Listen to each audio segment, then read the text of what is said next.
My guest today is Christian Rattain. Christian is the CEO of Five Star Home Services.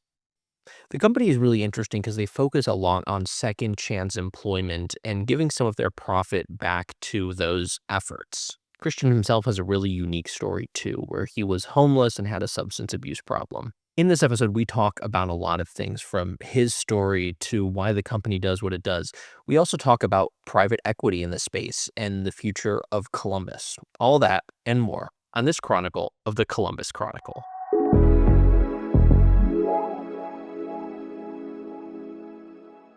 For people who don't know who you are, give me the Spark Notes bio of you. Okay. So I'm Christian Rattain. I'm currently the CEO of Five Star Home Services. So the bio for me is a little bit tricky because I've been a lot of places and my life it's not been like, they don't sell the roadmap for what I've done. So originally I was born in Boston, originally from Maine, grew up there, incredible, opportunity to grow up in a beautiful setting. And then found myself in a situation where drugs had become a little bit too much of my life. And so, at a time when recovery and addiction wasn't as big of a topic as it is today, I went to my first ever treatment center, which was a 28-day spin cycle.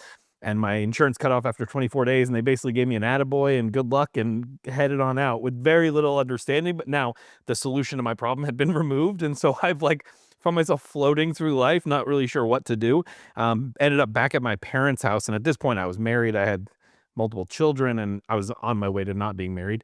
And, I remember the second day out of treatment and my dad came home and I had all these things I was supposed to be doing. I was supposed to be calling the mortgage company and so, all these big things. And the most I could do is get up and turn on ESPN. That was the extent of what I could come up with on that any given day.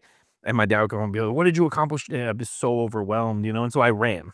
I ran from the problem, and I ended up continuing my addiction for another 10 years, which ended up with me homeless in Colorado after spending some years in San Francisco and just bouncing around, and up homeless on the western slope of Colorado, literally sleeping on a park bench trying to avoid the police.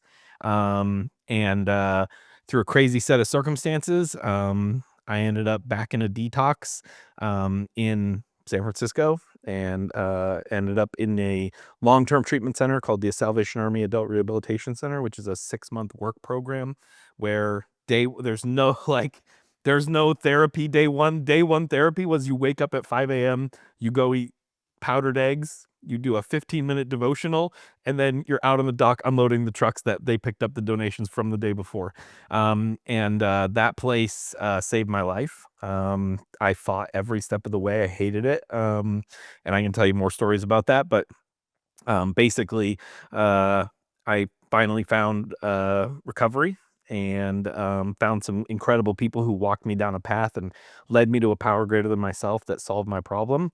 And today I attempt to serve that power by using our business to celebrate and help those people that are still out there dealing with the same challenge that I had. So 12 years ago, I was a homeless heroin and meth addict, and today I'm the CEO of a $50 million home service company. The path doesn't exist. There's no book you can buy to learn how to do that, but it's because I didn't do it.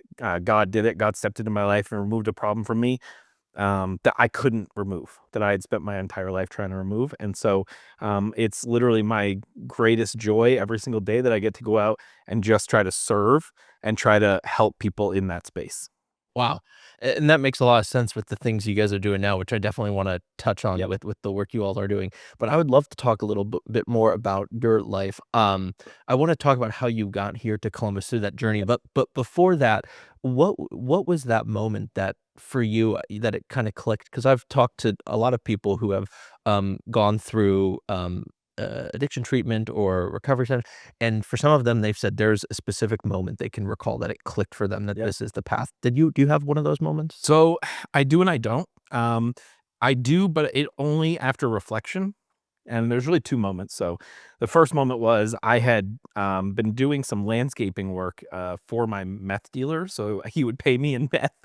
And so one day, one week he was extra kind and bought me a hotel, like a week long at a really, really horrible motel, and just enough money so that I could eat and continued to give me the drugs that I wanted. And so I was laying on the couch, and I'll be completely honest with you. This is a little bit of a morbid story, but I'll be really transparent with you. I was planning my suicide. Okay, so like I spent the entire week, and the only thing that I didn't want, I have four incredible daughters. At the time I had two. And I if I could have been assured that they would never find out, that if they would have just been told like I just left and whatever, I didn't want it. I knew if I went through with suicide, I was simply handing my pain to them, and that felt really unfair. And so I struggled over and over. I mean, I wrote letters to my ex-wife just being like begging her, just don't tell them, you know? And so I'm laying on this horrible motel couch, and this thought occurs to me, and now I see that this thought was not of me, and I can tell the difference now, like between the thoughts that are just happening in my brain versus thoughts that come to me from something greater than me. And the thought was, the only way out is through. And it was in that moment that I realized that I had spent the last 20 years of my life simply avoiding pain. So getting off of drugs is hard because there's pain associated with it. And so every day I had the choice. I could go through that pain or I could try to avoid it. So I tried everything, right? Try Suboxone, which is a way to try to avoid the pain from heroin addiction. You could try all these different things. And so I was just trying to avoid the pain, and this thought occurred. I have to get through it. So fast forward just a few short weeks later, I end up in the detox. I'm laying in the detox, and they have a 3-ring binder, and it's a stack like this, and it's all the treatment centers that are in that area. And there's a lot of them because it's Northern California. And we would sit around and talk about the benefits of this is what you do in a detox, you know? And so we would say, oh, this detox you can, or this treatment center, you can smoke. Oh, and this one has the pretty girls. And this one, you go to therapy 12 hours a day. And it's like, every time I'd get to the Salvation Army, I knew what the program was. It was a work program. You had to wear a collared shirt. It had to be tucked in. You had to buy the clothes from the Salvation Army. You were not allowed to smoke during the day. These were all negatives for me, you know? And so, every time I'd get to it, I'd go, "Nope," and I'd flip back to the front, and I'd flip back through. And then that night, I'm laying in the detox, and this thought occurs, it hits me. Maybe if everything you've done, every choice you've made has put you on this 2-inch plastic mattress and sleeping next to this nasty person who's snoring, maybe the decision-making process you have isn't so great, and maybe you should try something different. And so the next day I got up, and the only place I applied was the Salvation Army. Great thing about a work program is they'll always take you. So there was no question of a wait list. They were like, "When can you be here?" And they bussed me over that day. Man, so when you were there, what were those first weeks like when or actually, I shouldn't say weeks because you had weeks where you'd kinda gone through that, but those first months Yeah. when it was more of an elongated thing? It was a breaking down of the ego. So it's, I went in there, and it's like at first you're completely broken, and so you'll listen to anything. But after just a few short weeks, you get some food, you get some weight back on, you're starting to feel yourself a little bit. You start getting a few more privileges as you advance further into the program. And it was a moment in that program where I basically bucked against a rule, and they pushed back hard to the point where they almost kicked me out. And I had nowhere to go. I would have been homeless in San Francisco. I had no money. My family at this point was done. They were like, "Prove it, don't talk about it, be about it." And so I had to really take a moment. And actually, one of the consequences that I faced was I had to write an essay. And normally I would have done it like, so it was so dumb, but I mean, it sounds so dumb to be a 35-year-old man in a treatment center writing a 2,000 word essay on why I have to obey the rules. But it was like, that was where I was at in my life, and that's what I needed to learn. And it was at that moment I started taking that program a lot more seriously. I was working an active recovery program outside of Salvation Army, which was more of a 12-step based program at the same time, and I was very involved in that, but I felt like the Salvation Army, their rules shouldn't apply to me in such a way. And so, at that moment, I realized that, I needed to destroy the ego and give everything to God. So, there comes the time when that program comes to an end, I Yeah. assume. What happens next? Sure. So fortunately for me, I was able to actually stay there and continue to rent, but I needed to pay, and so I had to get a job. And so my career prior to what I do today, and prior to that, was I was in the car industry and I sold stuff. I've always been so I had a daughter when I was 17 years old. I had no choice. I didn't get to go to college because I had to make money to support this now family that I had. And so I remember, depending on how old your audience is, opening a newspaper, right? And there's the classified section. And I remember like general labor, and I'm like looking as like $4 an hour. I'm like, well, I can't do that. And over here, sales section of the newspaper is like $100,000 a year. I'm like, that's more the speed I'm looking for. And so I was a really horrible salesperson until I wasn't, which just took time and actually a mentor. And then it clicked, and I figured out that I was actually pretty good at it. So when I came out of Salvation Army, I actually sold high-end stereo. My first job was selling high-end stereos in San Francisco to like tech founders. So I would sell Macintosh, Focal, those types of products. I would sell anything from like $2,000 to $3,000 stereos to I've sold a $200,000 stereo to a gentleman, which actually I have a love now for vintage audio, and so I have a Marantz amp at home with a I love turntable, that. and I love that. so And what years were these roughly? so this is like mid 2014 to 2016. Okay. So how do you go from there to ending up in Columbus? Because you Boston, Colorado, We California. haven't even talked about Columbus, We haven't got to Ohio yet. right? Yeah, how do you end up here? Yeah, so that's a crazy story. So I was as another example of trying to give up things to God, I was trying to manage my dating life, and that wasn't going so great. And I was finding myself trying to date in this city where, at the time now, I've moved from stereos to real estate development, which is another crazy story, but I got myself into real estate development. And I was trying to date, and every time I'd go on a date, it was like they want my LinkedIn. They're like, "Are you a first five at Google? Like, do you have any Twitter stock?" It's like it just felt like a job interview more than a date, and it was just like that's what happens when you date in Silicon Valley. Like that's what it looks like. And so I actually gave up on it for a little while, and then one day I said, God, I want to find a person that I can be with. I don't want to date. I want to find somebody that I can spend my life with. And that next day, my sister was like, "Hey, have you heard of this new app? It's called Bumble." And it's like, whatever. So I was like, okay, I took my Tinder profile, deleted it, and I took what I had written about myself. I pared it down to what I thought was the bare minimum. Basically said, yes, I have kids, because my kids were my profile pics. And it was really important to me that people knew that, or women knew that. And then it said, I'm in recovery, and I guarantee I'll make you laugh. Those are the three things it said. So at the same time that I do this, my now wife is divorced. Uh, Her company's headquartered in San Francisco. She's born and raised in Columbus, Ohio. But she goes to San Francisco for a business trip. She's there all the time. And one of her and her girlfriends go out after work for like a happy hour. And her girlfriend is like, "You need to get back out in the dating scene." I tell this story a little bit differently than her, but I like my version better. And so She's not on the podcast, she's so you're not here good. to defend herself. And so so they download the app together, and her friend helps her set it all up. And we swipe on each other that night. While they're sitting there, we're chatting back and forth.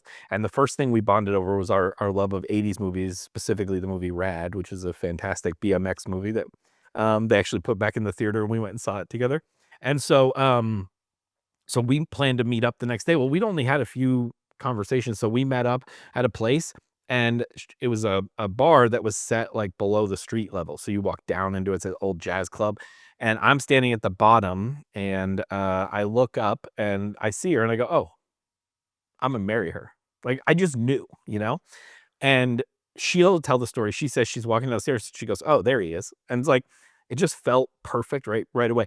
We stood in that bar at a high top table for 4 hours, just talking back and forth. And I walked her back to her hotel. It just so happened she was coming back out 2 weeks later for her cousin's wedding in Sonoma. Cousin's not from California. Like they're from Chicago. I don't know why they picked Sonoma to get married, but they did. I'm so thankful. I ended up at the wedding. And then we ended up dating long distance for 2 years. And then I moved here. Wow. Okay. So you moved here. How do you grow with the company? Where did you start here? Like, how does that work? How do you get to the position you are now? Yeah, so I moved here and I was planning on doing real estate development, but that didn't pan out, and so I needed a real job. And so I fell backwards into HVAC industry through a distributor. So I worked for a distributor. I came home after about 6 months and I said to my wife, Amy, I said, um, I want to own one of these businesses. These are great businesses. And the thing is, the people who run them, they don't even know what they have. Like, these are awesome.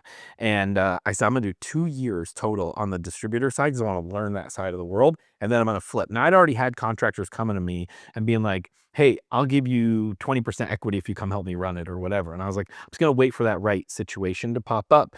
Well, at the same time that I was looking to now transition to the contractor side, I had met Five Star. I met the founders, or so the original founder founded the company as Pickerington Heating and Cooling back in 1972. His sons were running the business at the time. And I met them, and through a crazy set of circumstances, again, not me, they came to me and said, Christian, we think we've taken this business as far as it can go. It was doing about between 12 and 17 million in sales at that time. And we think we've taken this business as far as it can go. We think you're the guy who can take it to the next level. Here's what we can offer you.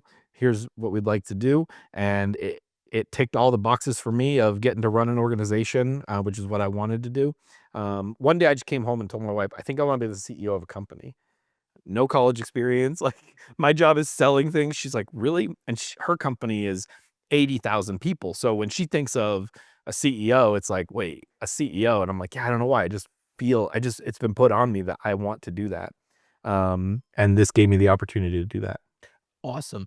How do you teach yourself this stuff over that time? Because I feel like there's a lot of like to learn about the business, to learn that, all the backstory of all this stuff. How do you teach yourself over these years to get to this point? So I'm a voracious learner. I love to learn. I love to read and I love to listen. And what I've learned is that if I have a superpower, it's that some people, they say like they have a photographic memory. I have an audible like photographic memory. So if I hear something, I can usually repeat it back and retain it at a very high rate, especially if I'm occupying my brain in some other way. So like I love to drive and listen to things because I have ADHD, so I go a million miles an hour all the time. But something about driving occupies this part of my brain that runs and keeps it busy enough so that when I listen to a book or a podcast, I just soak it in a way. So um, I've I listen to on average about 100 books a year. And I've also been inspired by an incredible man. His name's Naval Ravikant. He wrote there's a book called the Almanac. Yeah, so the Almanac of Naval Ravikant is incredible. He really changed my perspective around. We were taught as kids that you finish what you start. I was taught that.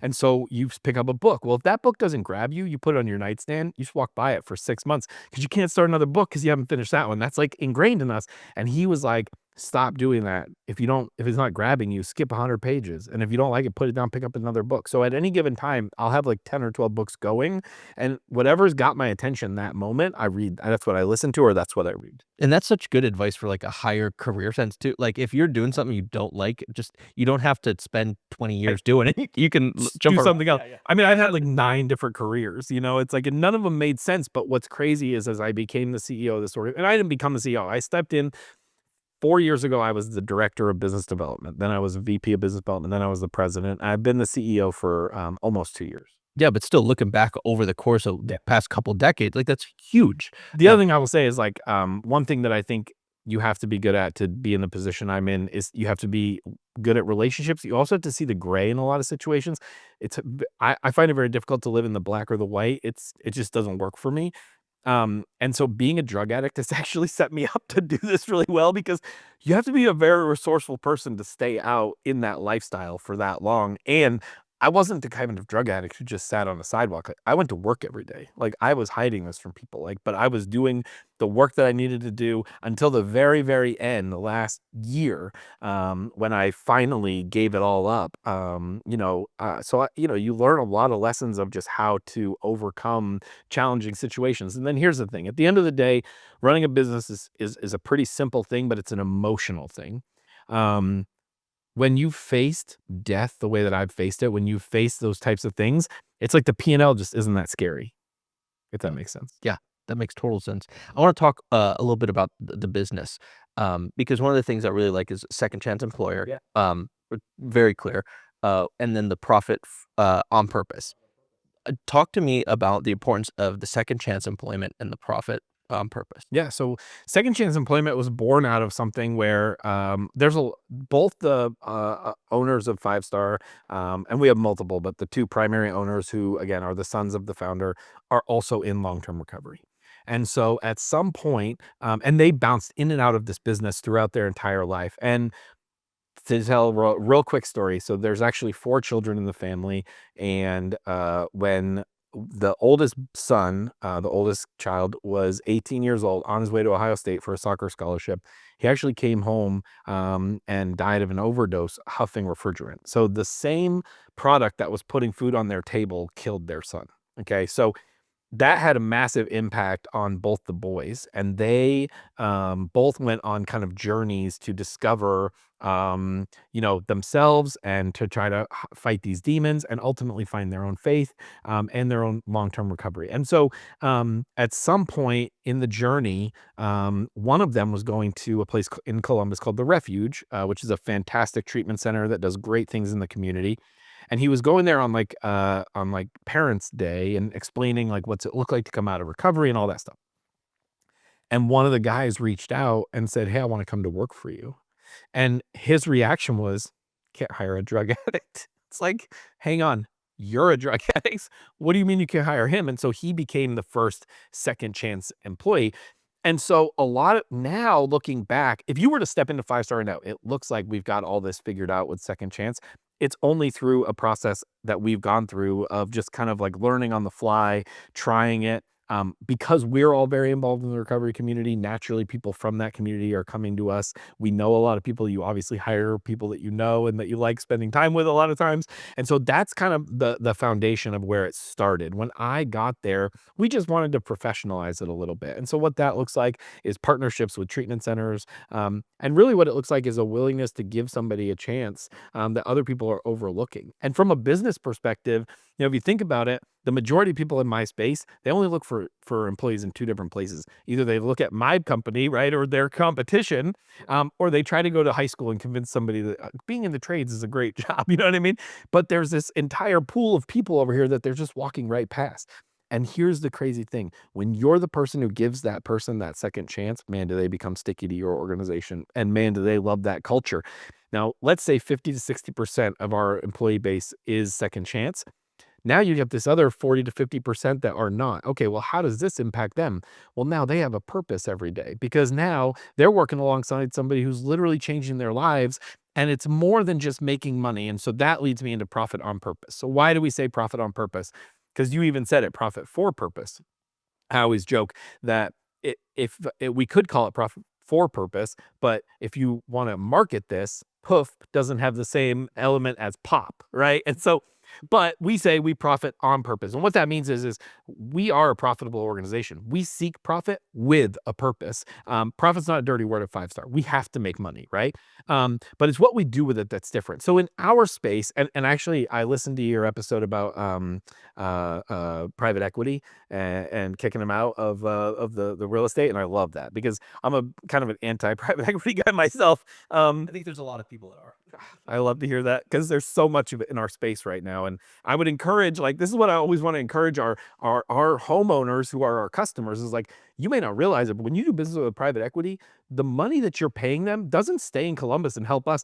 It goes to Arizona and New York and Miami or wherever the private equity is. It does not stay here, you know? And so we're a big believer, and it's what I love about your podcast, that focus on the local. We're a local company, and we want to serve locally. And so profit on purpose allows us to give some of the money back. So as I was saying, in our industry, we have two kind of primary things you see happen. One is single point owner getting super wealthy, bunch of people living just above the poverty line. Okay, you see that a ton in the blue collar industry in the trades. The other is becoming very popular, which is private equity steps in, and so then I call private equity the mafia. Like they're gonna get their 15%. If they got to break a couple kneecaps along the way, then that's what they're gonna do. And kneecaps meaning like if they have to fire a couple people, even if those are long tenured, great employees that we love, doesn't matter because 15% of that money is flowing back to them because that's how their deal is set up.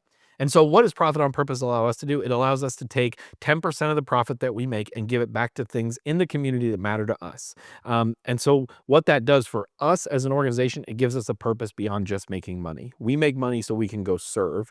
Our mission statement is we serve those in need. And that has double meaning.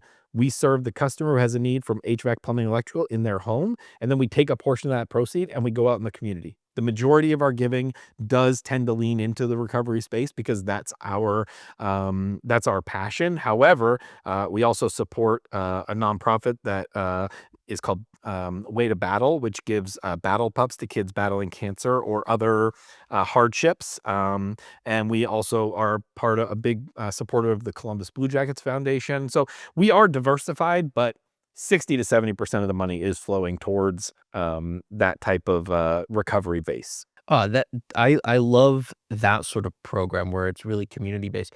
I know you said a lot of it leans recovery. How do you guys go about looking at what organizations you work with? I assume it's you guys have partnerships with all these organizations. How does that kind of work? So the biggest one is Emerge Recovery and Trade Initiative, and the reason is because we started it.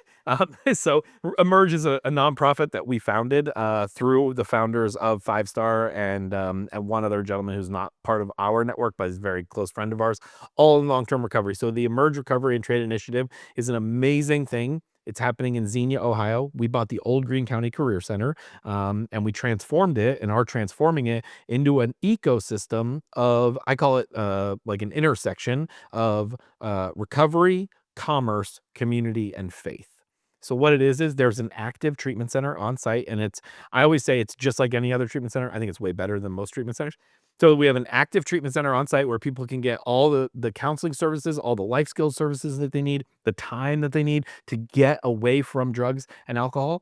And then as soon as a certain point is reached, a vocational path is chosen. And so that could look like there's a accredited HVAC school, a plumbing school. There'll soon be a culinary program. I think the auto or car mechanic school is starting up in the next few months. And so the gentleman, right now it's men only, but the women's recovery center will actually open next year, followed immediately by emancipated youth. So emancipated foster youth is actually a huge problem where these people have lived in such situations that they would choose homelessness over continuing to live in a group home once they turn 18, even though there's a ton of options for them through the state, but they have to have an address to get it. And so we're going to be serving that community as well. Wow, that's awesome. This is a little bit of a pivot from what we've been talking about, but you mentioned it, and I'm really interested because you say you see a lot of the private equity in the space you work here in Columbus. Do you see a lot of that Oh yeah, private equity in the space? it's coming in harder, more and more and more. I won't mention anybody, but there are. Again, I would just encourage people, like, before you do business with somebody, you might want to ask them who they're owned by. But yeah, there's many that are currently owned by private equity, and they don't rebrand them either, so they just leave it as is. And several of them, like the ownership has been completely exited, so it's complete private equity now. So thank you for that. Thanks for the background on that. So you talk, I know you guys have grown. I've seen you've grown quite a bit. Why have you chosen to remain here in Columbus? I love when people say why they're staying here. So I mean, we're in Columbus, Dayton, Cincinnati. Yeah, yeah. Yeah. But I think it's because I love Columbus. I think it's such a fantastic city. And we have partnerships with a ton of local influencers, which I love. So Columbus is like such a fantastic place. So it's a growing city. We have an incredible university. There's a ton of businesses coming here. So from a business perspective, it makes a lot of sense to be here. We only see the statistic I continue to read about is that people are leaving Ohio and moving to Columbus. So it's like this weird thing where the population density of Ohio as a state is not maintaining, but somehow Columbus is growing. And as a person who lived in a major city on a coast, Columbus is a really attractive city for somebody like myself. There was a time when San Francisco felt great, and then there was a time where I wanted to have a family, and I have 3 dogs. I don't think I could do that. Buy a home.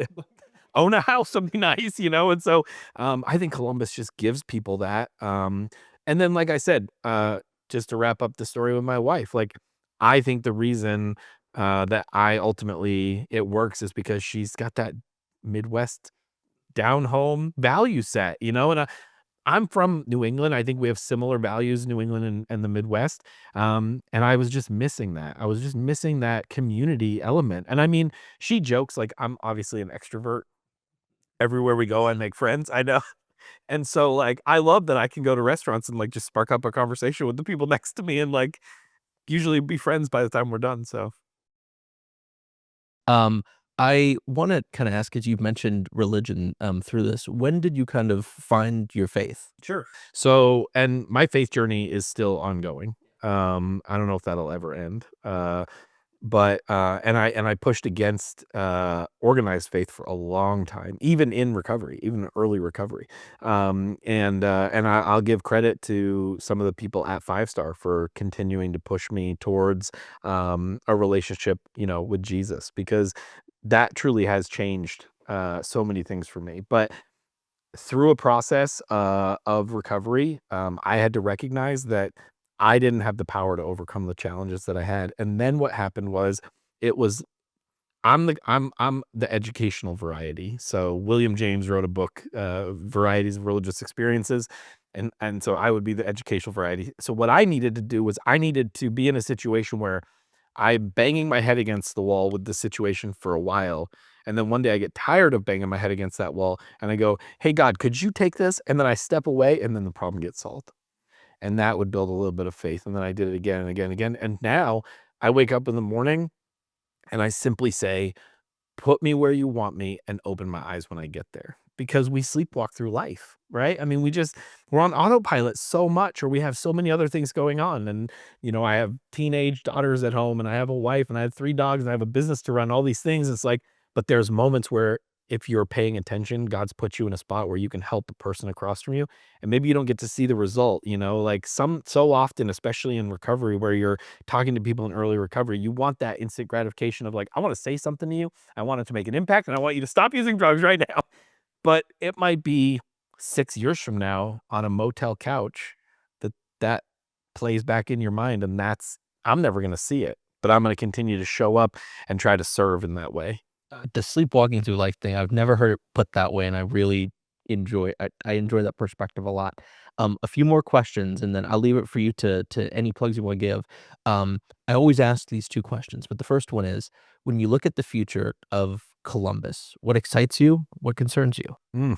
Mm, those are great questions. So, I would say what excites me is, that there is a passion and a love for this city, and I see it in the younger generation. So I go to Ohio State and I see these kids who are excited about this city and that want to stay. And I have my wife has cousins that are in their 20s that still live here, and they're excited about living here, and they're excited about raising their families here. So I'm excited, and I'm a big believer, it's so easy, especially as you get a little bit older, "Oh, there's kids," but I think they're great. I hope that they completely change and revolutionize.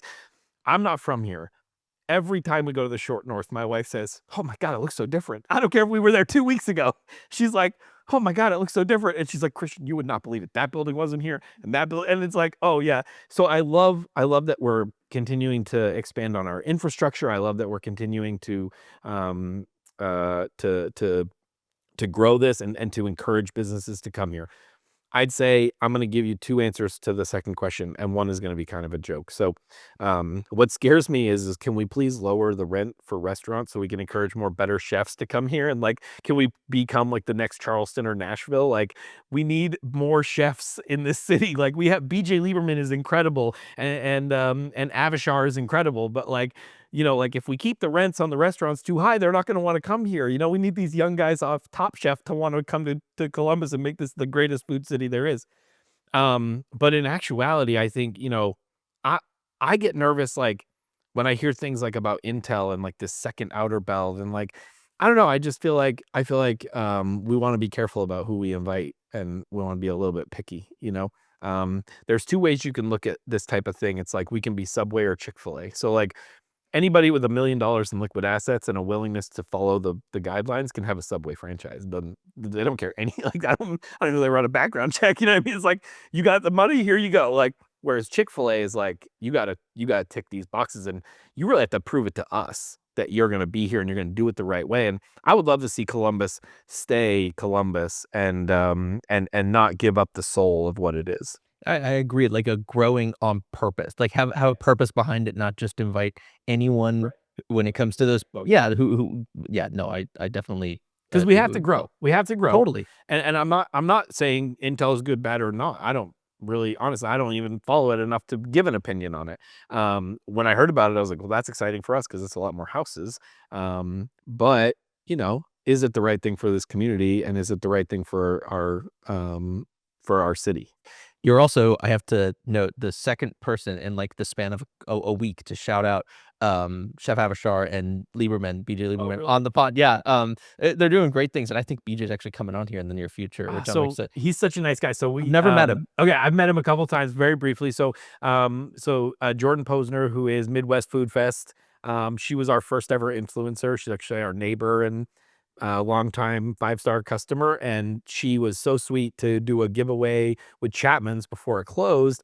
And so when Metzi's opened, I went there and I brought him like a little gift bag, and he was so nice. It was like their third night, and he was in the weeds, and he still came over and we chatted. He opened Husk in Charleston, which is my wife and I's favorite restaurant, and with Sean Brock, who's like my favorite chef. And so I could have geeked out with him for like an hour, but he had to get back and like cook food. So I love it, which leads me into the final question I have before you have any plugs. yeah. Favorite places to eat, drink, hang out in Columbus? Okay. Yeah.